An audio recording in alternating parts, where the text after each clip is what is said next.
Syekh Ahmad Yassin dilahirkan pada 1 Januari 1937 di sebuah pertempatan bernama Al-Jura, kampungnya adalah Al-Jura, di sebuah bandar bernama Akralon.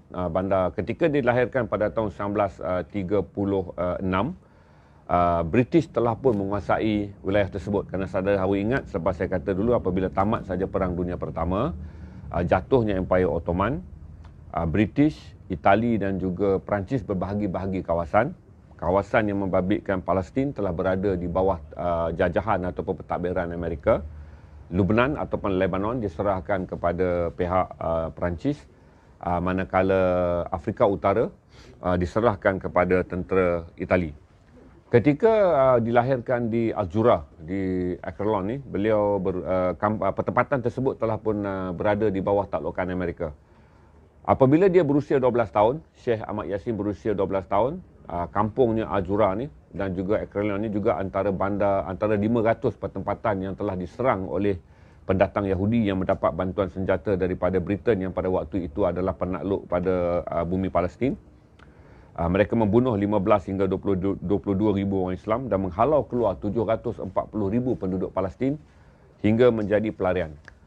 740 ribu penduduk Palestin yang tinggal daripada Haifa sampailah ke Jaffa City, iaitu ibu kota utama Perancis, ibu kota pertama Palestin pada waktu itu, terpaksa merempat dengan dikumpulkan di satu tempat bernama Gaza.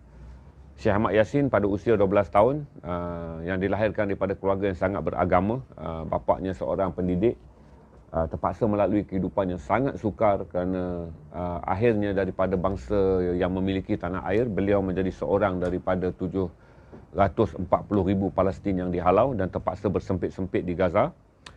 Dan pada usia 12 tahun, sebagai kanak-kanak, beliau rajin bermain di pantai kerana Gaza juga hampir memiliki pantai yang panjang. Beliau bermain dengan seorang kawannya yang dikenali dengan nama Abdullah bin Syafiq. Ketika bermain, dikatakan Abdullah bin Syafiq bergurau dengan mengilas leher Syekh Ahmad Yassin dan akhirnya kilasan tersebut menyebabkan berlaku kecederaan pada leher. Syekh Ahmad Yassin dirawat pada waktu itu dengan cara ala kadah, di mana lehernya dibalut dengan kain selama 45 hari. Tetapi kecederaan yang sebenar yang beliau alami adalah pada tulang pinggangnya. Ini menyebabkan Syekh Ahmad Yassin lumpuh pada usia 12 tahun. Walaupun lumpuh, apabila pergi ke sekolah, Syekh Ahmad Yassin adalah seorang yang sangat pintar. Beliau boleh bertutur dalam bahasa Arab, beliau boleh bertutur dalam bahasa Perancis, beliau boleh bertutur dalam bahasa Inggeris, beliau mahir matematik, beliau seorang pemidato yang berhebat dan menguasai seni bahasa Arab dalam keupayaan yang sangat tinggi. Ini menjadikan beliau kesayangan kepada guru-gurunya dan beliau menyimpan impian untuk belajar di Kairo, iaitu ke Universiti Al-Azhar, di mana pada tahun 1960-an beliau pergi ke Kairo. Tetapi apabila sampai di Kairo, dalam usia beliau pada usia awal 30-an, beliau tertarik dengan gerakan Ikhwan Muslimin. Ketika itu Ikhwan Muslimin telah menjadi gerakan yang disenarai hitamkan oleh rejim tentera Mesir, menyebabkan setelah hanya setahun Syekh Ahmad Yassin berada di sana, Syekh Ahmad Yassin dihalau balik ke Palestin. Apabila balik ke Palestin pada tahun 1973, Syekh Ahmad Yassin yang aktif dengan kerja-kerja kebajikan dan juga semangat untuk membentuk Palestin merdeka, telah menubuhkan sebuah jemaah di mana beliau aktif dalam gerakan jemaah tersebut hinggalah pada tahun 79 pihak perisik Palestin, pihak perisik Israel berjaya mengesan bahawa beliau menyebarkan fahaman-fahaman yang agak radikal untuk memerdekakan Palestin.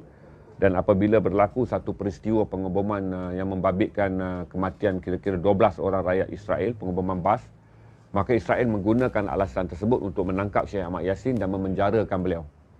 Jadi Syekh Ahmad Yassin dipenjarakan, tetapi kemudian berlaku apa disebut perjanjian Jibril. Beliau dipenjarakan pada tahun 83, tetapi dibebaskan pada tahun 85 kerana perjanjian Jibril yang ditandatangani antara syaratnya adalah senarai tahanan yang dikemukakan oleh Palestin haruslah dibebaskan daripada penjara Israel. Jadi antara senarai nama yang dituntut oleh orang Palestin adalah Syekh Ahmad Yassin.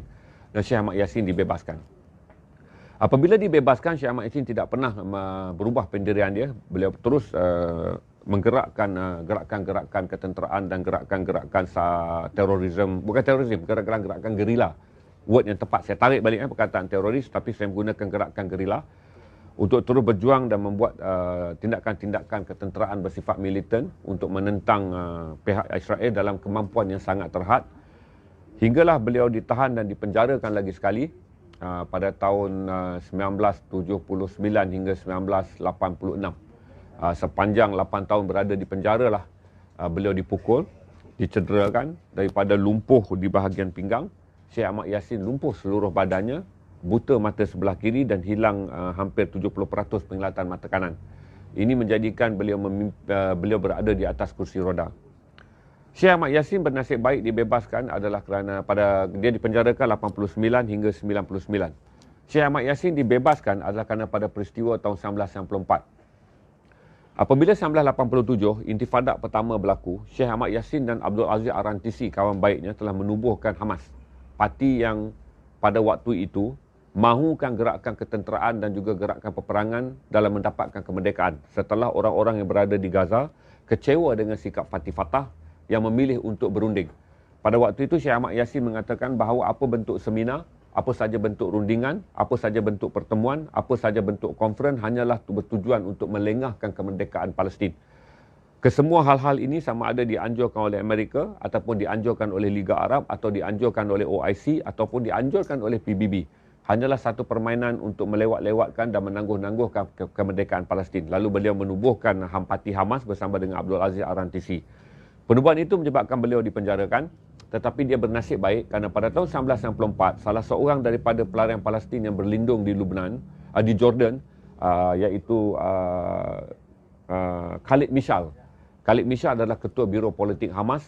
Beliau berlindung di Jordan, tetapi beberapa orang komando Israel telah menyamar dan pergi ke hotel tempat Khalid Mishal bersembunyi dan cuba membunuh Khalid Mishal.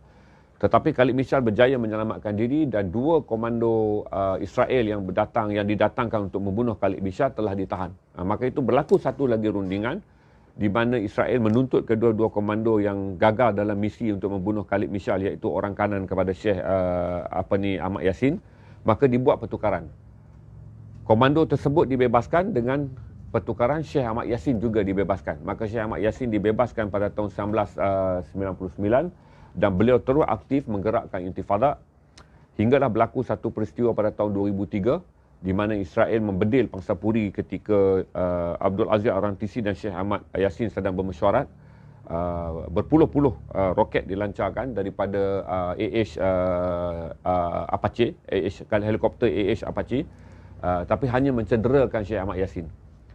Operasi untuk membunuh Syekh Ahmad Yassin diteruskan hingga tahun 2004. Setelah gagal pada tahun 2003, intifada terus berjalan. Parti Hamas terus mengukuh dan memiliki pengaruh yang sangat kuat di Gaza, menyebabkan kemarahan tentera Israel terhadap Syekh Ahmad Yassin meningkat dengan begitu besar. Syekh Ahmad Yassin sentiasa, setiap hari, bergerak daripada rumahnya dan menunaikan solat di satu masjid berdekatan dengan kampungnya di Gaza, menyebabkan pergerakannya mudah dikesan. Jadi pada 22 hari bulan Mac, ketika tahun 2004, ketika beliau keluar untuk menunaikan solat subuh, Israel menerbangkan jet penerbangan fighter mereka di atas kawasan Gaza untuk melenyapkan bunyi. Apabila bunyi jet pejuang begitu bising, Israel menghantar Apache helikopter, menyebabkan penduduk tempatan tidak dapat mengesan kedatangan helikopter, dan helikopter itulah membedil 3 roket yang mencederakan dada dan juga kepala Syekh Ahmad Yassin yang pada waktu itu diusung untuk menunaikan solat subuh. Beliau meninggal bersama dengan seorang pengawal peribadi dan juga 2 orang anaknya cedera. Ini kematian yang tragik pada 22 hari bulan Mac tahun 2004. Apabila Syekh Ahmad Yassin meninggal, rakan baiknya Abdul Aziz Ar-Rantisi mengambil alih kepimpinan Hamas. Ini lebih tragik kerana selepas 22 hari bulan Mac, apabila wafat saja Syekh Ahmad Yassin, maka naiklah sahabat baiknya yang dalam menubuhkan Hamas, iaitu Abdul Aziz Rantisi. Abdul Aziz Rantisi hanya sempat menjadi ketua selama 25 hari. Bayangkanlah, selepas Syekh Ahmad Yassin meninggal, 22 hari bulan Mac tahun 2004, naiklah Abdul Aziz Rantisi sebagai pemimpin. Tetapi pada 17 hari bulan April, dengan operasi yang sama, mereka menerbangkan jet pejuang, menaikkan helikopter dan menembak kenderaan yang dinaiki oleh Syekh Ahmad Rantisi untuk menunaikan solat subuh, maka meninggal 2 pemimpin Hamas dalam tempoh sebulan, iaitu jaraknya hanya 25 hari, maka meninggallah Syekh Abdul Aziz Ar-Rantisi dalam satu kejadian sangat tragik pada tahun 2004 ketika Palestin telah pun diabaikan. Tidak banyak penentangan, tidak banyak sokongan yang diperoleh oleh Hamas walaupun mereka kehilangan 2 pemimpin besar dalam misi pembunuhan yang kejam oleh tentera Israel. Kemudian setelah matinya Abdul Aziz Ar-Rantisi, kepimpinan Hamas diambil oleh Ismail Haniyeh. Ismail Haniyeh alhamdulillah hingga hari ini berusia panjang, daripada tahun 2004 beliau memimpin hingga sekarang 2020, 16 tahun. Ketika parti Hamas dan parti Fatah bergabung untuk membentuk kerajaan bersama, Mahmud Abbas selaku pemimpin Fatah yang lebih menang banyak kerusi dalam pilihan raya Palestin dilantik menjadi presiden, manakala Ismail Haniyeh pemimpin Hamas dilantik menjadi Perdana Menteri. Hingga sekaranglah kekal di Palestin, di mana parti Hamas, parti Fatah memerintah sebagai kuasa nombor 1 sebagai presiden, manakala dalam kabinet wakil dari Hamas dilantik sebagai Perdana Menteri. Itu saja perkongsian saya mengenai Palestin. Sekiranya saudara mempunyai wang, saudara mempunyai keinginan untuk membantu, sila lawat ke banyak NGO kita yang berjuang untuk membantu Palestin, antaranya Aman Palestin. Saudara boleh pergi juga ke Islamic Relief Malaysia yang menubuhkan sekolah di Gaza.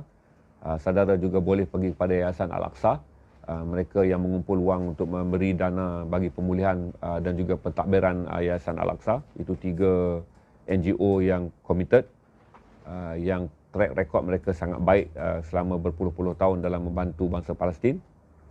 Kami tak dapat melakukannya kerana Garasi TV tidak boleh mengutip dana, kerana kami bukanlah bukanlah yayasan yang dibenarkan oleh Jabatan Kebajikan Masyarakat untuk mengutip sebarang dana, tapi kami mempromosi kepada saudara untuk mengunjungi Facebook Islamic Relief Malaysia yang memiliki sekolah di Gaza,